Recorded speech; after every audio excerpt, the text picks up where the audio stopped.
Hello, everyone, and welcome to the Heart of Sports Midweek OTA. I'm Jason Springer here with a clean shaven Jeffrey Cohen. Almost don't recognize you. I thought it was the hair until you said something to me. I'm just oblivious to life. But do you feel naked? I feel different. It's a little odd. You look Just different. just buzzed it all off yesterday. It's the first time in what, 3.5 to 4 years, somewhere in that range. Well, you So, always had either a goatee or the beard. You never were totally clean shaven, were you? well, I Maybe a was. little bit. I think maybe at the beginning of when we first started doing the show, but I don't remember. But it's that far back. Yeah. Yeah, look at Uh-huh. that. A new beginning for you with me Yeah. here. It's, Well, it's my rebranding. okay. Well, we'll keep the branding going. You've got the backdrop set up. It may come back. You never know. But I You have know, my you, reasons for taking it off. no, you're looking Yeah. good. We're all set. You know who Don't else? worry. Apparently, Don't worry. You can still say I have a face for radio. It's I perfect. would never say anything like that, especially while we're on a video. You know who else apparently looks good, Jeff? Ooh. Joel Embiid. Apparently, he's in great shape. He's back. Brett Brown loves it forever. It's wonderful. Forever. Yeah. And apparently, we have a new power forward on the team too. Well, wait. Apparently, we have a guy who does impersonations because that was just a dead on Rhode Island accent you got going there. Yeah, it's the closest I'm going to get to anything going You and on. Jim But Carrey. I did hear Brett's excitement today in a news clip of Hmm. we're taping this on Tuesday morning. His excitement after practice yesterday, saying that he's played Ben exclusively at the four. Shake seems to be our new point guard. Jeff, you've been screaming about this for as long as we've been doing the radio show. Is that why you shaved? Do you feel like you've achieved? It was like a rally beard to get Ben to That play the power yes, forward, and it happened, and now it's gone. I Brett and I had a deal that I would shave it off as soon as he moved him to the floor permanent.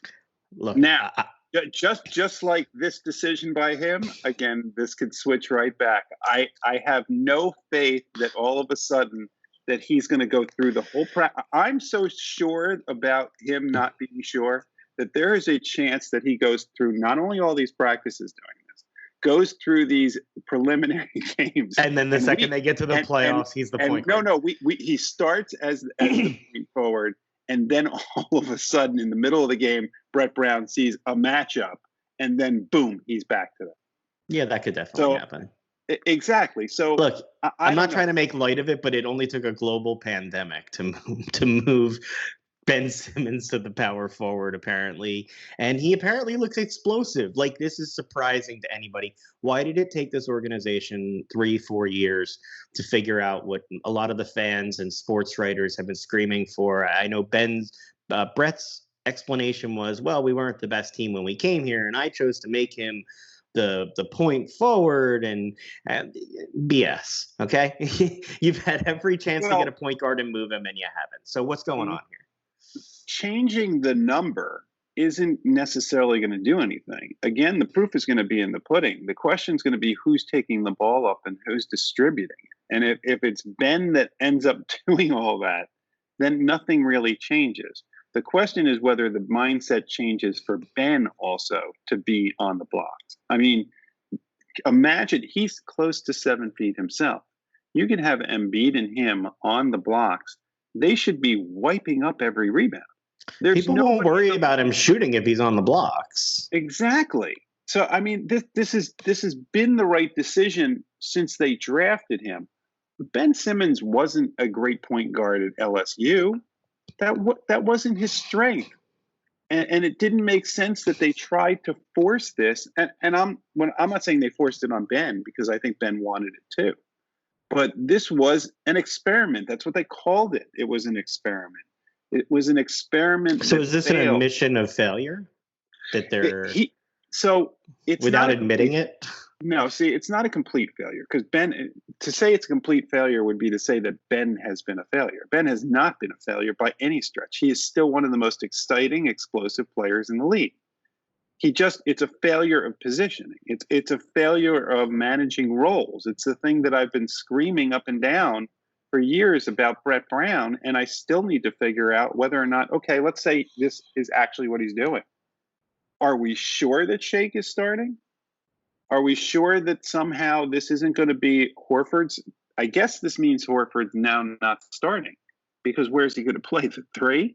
And then you're going to move No, Tobias to the 2? So it has to. remember, there's Team Al and there's Team Joe, and we're going to Yeah, apparently rotate that. We've but got a whole new team after this pandemic, Jeff. We're rotating Team Al and Team Joe. We've got Shake at the point, Ben's the 4. Everything you wanted has finally come true. No.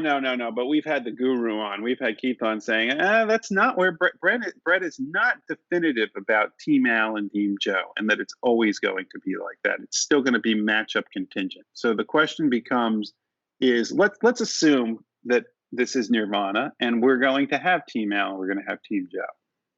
Who's the rest of Team Al? I still don't know. Furkan. Okay. Josh Richardson.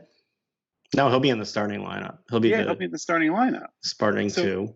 So okay, so you've now identified Norvell, Furkan, Al. No. You think Norvell is going to be in the rotation? I don't. Well, is Al in at the 4 or is Al in at the 5 when Joe's not in? Again, it depends. So I've thought all along that there should always be some sort of combination of Ben and Joe, Ben and Al, some type of, but it doesn't seem like that's necessarily how it's going to go. Well, Ben's got to come out at some point too. No, he doesn't. No, he doesn't. He doesn't have a bad back or anything. He's all good. Okay. He doesn't have a bad back.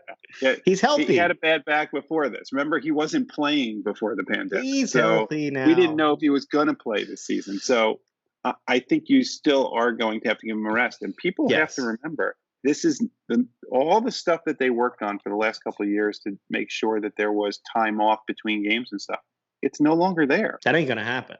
They're playing back-to-backs. So you have to manage minutes. And you have to manage when they're going to go in. So I'm asking you again. Brett said after Furkan, who's coming in? Well, apparently everybody, because at the start, Brett said that he's going to go for a 10-man rotation, which is like basically putting the assistant coaches in. Now, I don't believe that. He has never gone with a 10-man rotation, even when he says he wants to go with experimenting. He's going to go with an 8-man rotation, maybe a 9-man rotation. I don't know who those players are, though, that he puts in that rotation. Does your boy the Neto get a run at the backup point? Whoa. It's not even funny to say he's my boy. Oh, he's your boy. You're a Neto fan. That's the next jersey you're going to get. I'm letting you know that if he's in for a single minute, he's definitely getting they're blowing out. They're either blowing somebody out, getting blown out, or somebody's injured. Who's your backup point guard then? Richardson. Is Ben your backup point? You move Richardson to the Richardson point? Yeah. So Richardson's your backup point. I'm telling you, I think Neto gets in the game. Coach has a soft spot for him. You know he's going to get in the game, and you're going to lose your mind. No, I am. I'm already losing my mind because you're losing your mind just thinking about that. Exactly. What I want to see is Burks get a chance, and I want to see a real chance over this preliminary period of games because I think that he's going to provide something, or at least has the capability of providing something that this team doesn't really have, which is a lot of outside shooting. Glenn Robinson third get on the floor? Yes. I think he does. He seems happier. So ahead or behind Neto? Ahead. I honestly don't. No, I'm not joking. I don't think that you see Neto in a single relevant minute in this tournament. I just don't see it. I don't think you should, but I haven't thought that he should be in roles he's had before. I'm going to be very curious to see. Look, this is going to be on Brett now. He's apparently got his superstar ready to play another position, which has been the thing all along that's been an issue. Does he have the other superstar, Joel, ready to go underneath and stay underneath and to run all the way from baseline? Well, that's the thing. If you put Ben on the baseline and Joel's out at the 3-point line, what did you do? Yeah, that's not the answer. I just don't know. It's a Twin Towers combination. I mean, for people that don't remember it, this is together, a Rockets. Yeah. If they play together, if they both buy in. Simmons and Embiid both have to buy in to this idea. Otherwise, it's going to be another experiment that they say doesn't work. And I don't know whether Brett will have the patience to let them grow in this condensed format.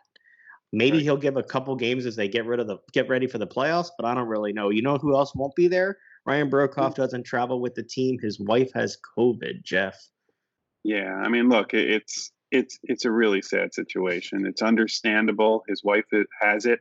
I think he has twins. Like he has a young child or young children. So it's a situation where I certainly understand it. It just comes at an unfortunate time for the Sixers because he was supposed to be the shooter. Which, if he's not coming, which it's clear he's not now, then you have to give Burks more of a shot. Neto, baby. It's not. Well, Neto can't. I'm just gonna throw him out there to be difficult with you. Yeah, well, thanks a lot. But you're welcome. Question of why Burks needs to play more because Brokoff's not coming. Yeah, I hear you. I will. We'll have plenty of time to argue the rotation. Ariel Shayok's not getting in. This is not going to be the time they integrate into him. We know Zaire's not playing, so you have that situation. So who's left? I have some questions about what they're. I don't know what they're going to do. They're allowed to carry up to 18, right? Yes. Who are we not? Oh, we have missed somebody. Who? Our fourth center. I'm not even going to say it. Oh, Kyle O'Quinn. He's getting on the floor too. All right, we'll leave that there. We'll stop with the Sixers for right now. Woj is suspended. Jeff, you going to be the NBA insider for a little bit? My favorite comment that I saw about this was when somebody said that it's been reported that Woj was suspended, but since Woj can't report, there's no confirmation that it actually has happened. Shams will confirm it. Woj apparently dropped a Woj bomb back to a U.S. senator who didn't. I think that was my text back to you was, now that's a Woj bomb. Yeah. It's a reporter. And so the question is he allowed to have free speech? The answer is yes, he is allowed to have free speech. The question is can he do this or should he have done it in his role? So he was receiving this press release from this U.S. senator who clearly was doing it for political purpose and decided to send a copy of it to the reporters, to which Woj sent back the very terse message. So it's which we could technically say on this since we're not on the air, but I'm going to say that this is okay for kids, so we won't do that. There you go. So I could see why ESPN said, look, you receive this information as a reporter, you have to act within the bounds that we have as a reporter. But he has the right to say it. If he would have, let's say he would have just tweeted that from his personal account, then I don't think that ESPN could have suspended him or should have suspended him. But he was receiving this in his role as a reporter. I got to think that it's going to be over before the first preliminary game. Of course it is. I think that it's a tough spot for ESPN because the Woj brand at this point is almost bigger with the players than ESPN is to them. Like Woj is. Well, the hashtag free Woj was coming strong from all the NBA players. And by the way, I was waiting for you to retweet that. But free Woj? Free Woj. Before we get off of the NBA, so I love when you get to see behind the scenes the players bonding kind of stuff. And I don't know if you saw it. ESPN had a video of the Nets, what's left of the Nets. They're acting like it's summer camp in a way that was amusing and bonding, which is they were on the carpet in one of the ballrooms rolling golf balls to see who could get it closer to the wall. That reminds me of summer camp, like kids stuck inside when it's raining, looking for anything to do. And they have found a way to bond. And I think that that's the kind of thing that's actually healthy for them. I mean, when we talked to Jim Curtin, we talked to him about the problems of having players stuck in this confined space, no matter how nice the confined space is. And this is a situation where people are adapting. And we all should learn from the fact that the Nets have found a way to adapt and bond and make the best of the situation.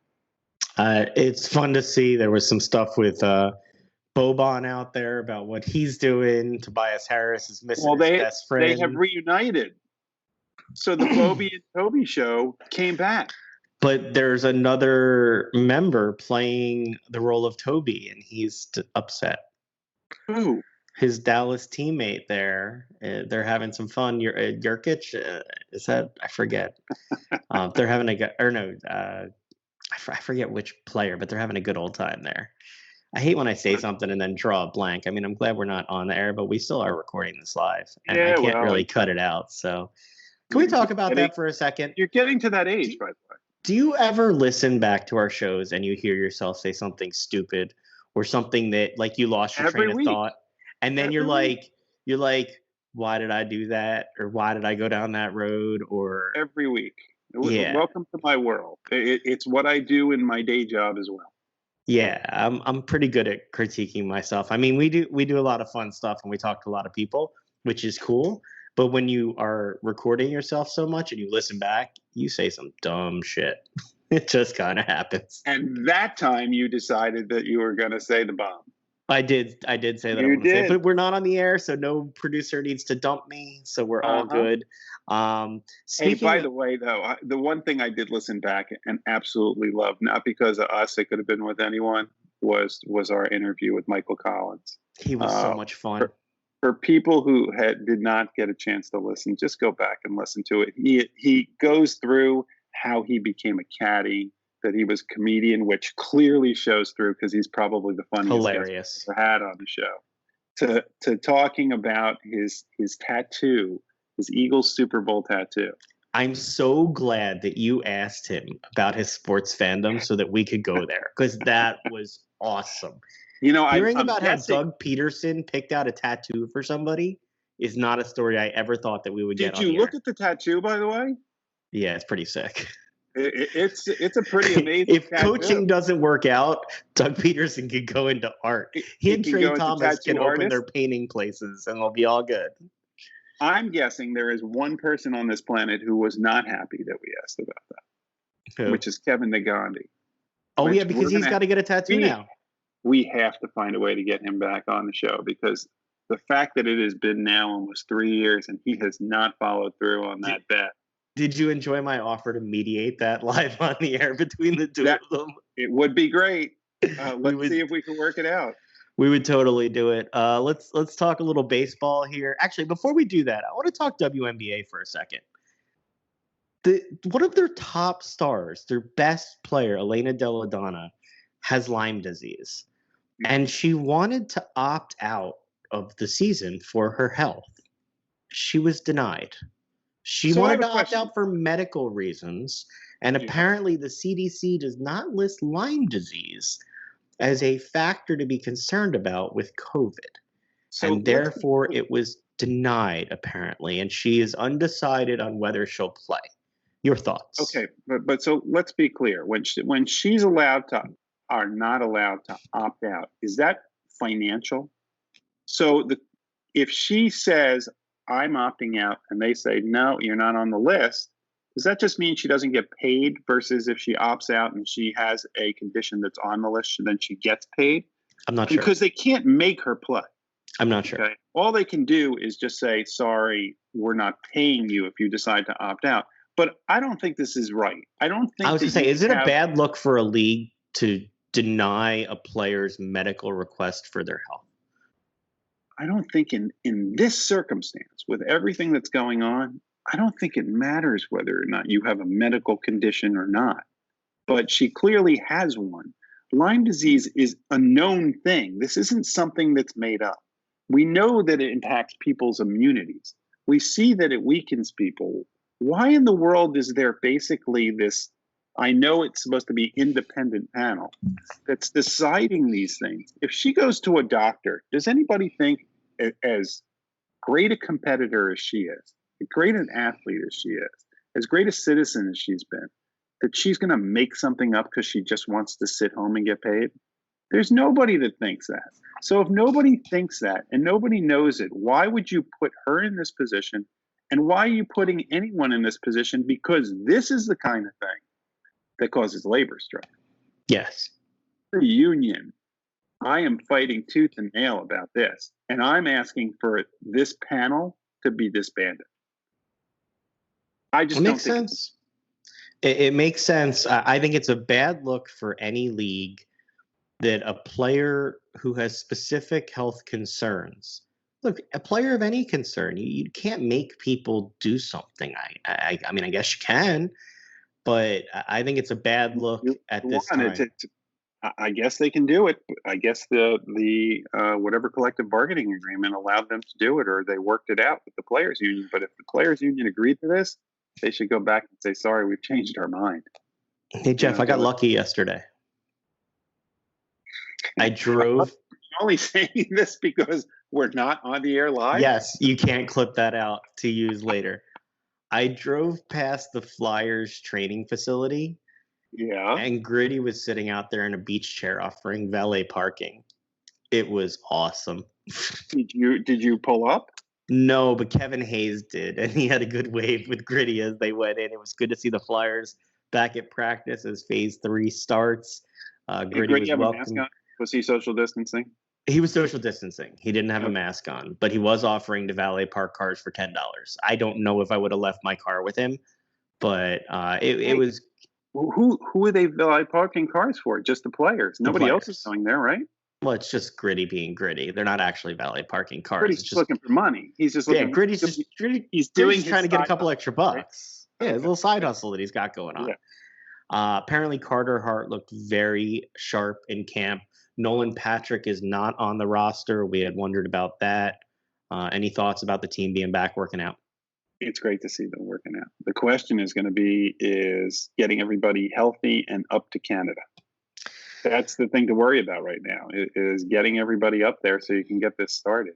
I don't know if you saw what's going on up there. They are really strict in Canada of making sure that you quarantine and that you do not mess around.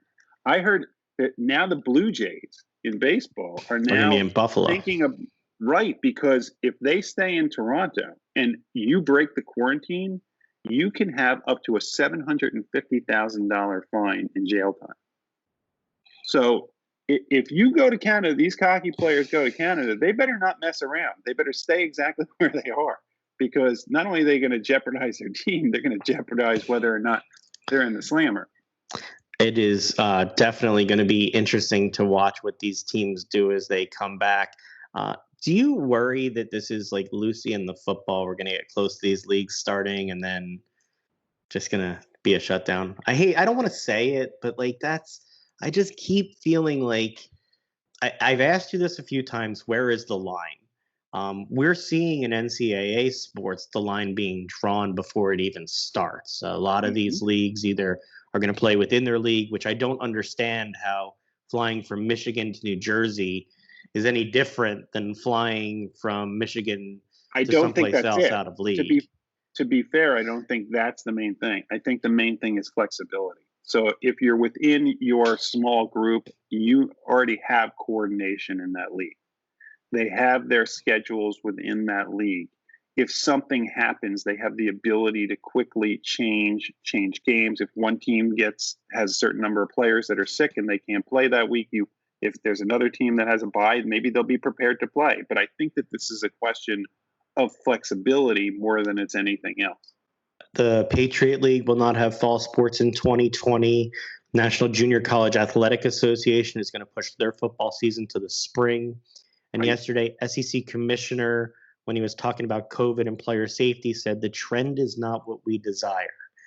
Yeah, but you know what? They're going to be the last one. If any league is going to be last to do the right thing, it's going to be the SEC. They're going to hold out to the last possible moment. The problem is they're not going to have their marquee games other than in conference anyway. So I don't know what they're waiting for. They've I don't know already what they're waiting lost for either. some games. Yes. The Pac-12 has already lost some marquee games. I think Ohio State was supposed to play Oregon. I know Michigan was supposed to play Washington. So what are they waiting for? At this point, once the Big Ten did what they did, there's no reason for the other four power conferences to not follow suit. Yeah, I'm not sure what they're doing. We'll have to see as these leagues make decisions going forward what happens. I'm not it's funny, of all the sports that I'm not getting my hopes up about yet, it's college football. That just to me is the one that is the most vulnerable right now. You can try and force adults back who have contracts, bunch of kids when classes aren't even on campus. That's going to be a hard time to do. Jeff, have you been contacted by the Phillies yet to submit your picture for a cardboard cutout? No, I have not. Does that disappoint I don't you? know. I don't know what the delay is. I just heard about it. Maybe they don't want you in the stands. Maybe that's why I shaved. Did you ever think of that? Maybe. Apparently, the Phillies are going to pump canned crowd noise through their PA system, put cardboard cutouts in the seat, and I can't imagine what the Fanatics going to do with the cardboard cutouts roaming through the ballpark. The crowd noise will be audible on TV broadcasts. It will be audio tracks pulled from Sony's MLB The Show. And the Phillies will use the crowd noise on Sunday when they play an exhibition against Baltimore. Dan Baker will still be in the ballpark. Walk-up music will be played. The team's working on ways to allow fans to see what they normally would on the scoreboard. Mm-hmm. Your thoughts on the plans for what they will do with no fans in the stands? I'm good with it. I know that 6 months ago I would have told you no way. Oh, you'd have hated everything about this. It's gimmicky. So last night you texted me that the MLS was on Fox, so I turned it on. And so now it's your chance because I told you I'm okay with it. And by the way, having the games at night is actually better because then they did seem to zoom in so that you didn't see the external fields a lot. So I know you feel like that makes it look more amateur. Right. So having done what they did, obviously taking my advice, what did you think of the crowd noise? I'm okay with either. I like to be able to hear more of the sound, but the noise doesn't grate on me. It just kind of fades in and it's not the silence. So I'm okay with watching the FS1 Fox broadcast. The ESPN broadcast to me is a little lacking now without the sound. It's weird. Get tired of sitting on that fence? Does it get painful? Not at all. Not at all. Yeah. I'm firmly in the middle. I didn't ask you if you were okay with both. I asked you if you were comfortable and okay with them having the noise. Yes. Guess what? I'm okay. There's two parts, and you said yes. This is a radio show. You asked a question. I answered. You're comfortable. You're okay. Yeah. I don't know which one would be my first choice. I've watched 2 games without the soundtrack and 2 games with the soundtrack. I thought that I would find it grating like I do a laugh track. I can't stand watching sitcoms where there isn't a live audience and all of a sudden somebody says something and goes, oh, I don't want that. I didn't feel like it was that. It just kind of went What show do you have that has that laugh? It just went into the background of the game. So it was okay. Mm-hmm. I don't know.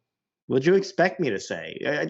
You would be more surprised when I actually take a stand on something than when I don't. Come on, let's be honest. I know. Unless it's politics, it's so hard to get you to get off that fence. You are the one that takes sides for us. That's the division of labor on this show. I throw it out there and you take a stand.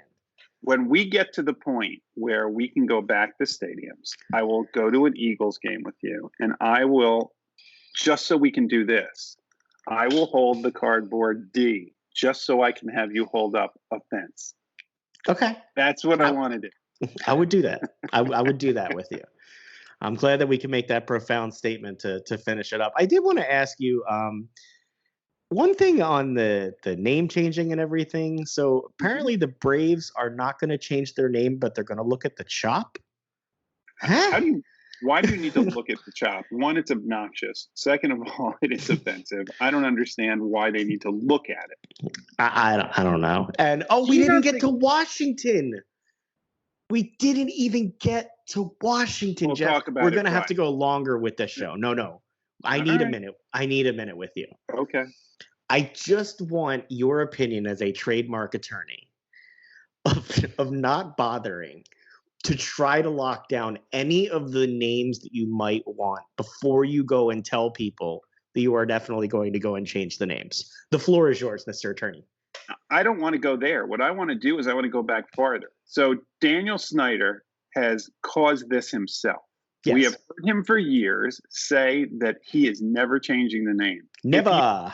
If you needed proof that he was serious, the fact that he didn't trademark other names shows you that he never had intention to do that. And if anybody comes out and says now, well, he was already considering it, not BS. true, No.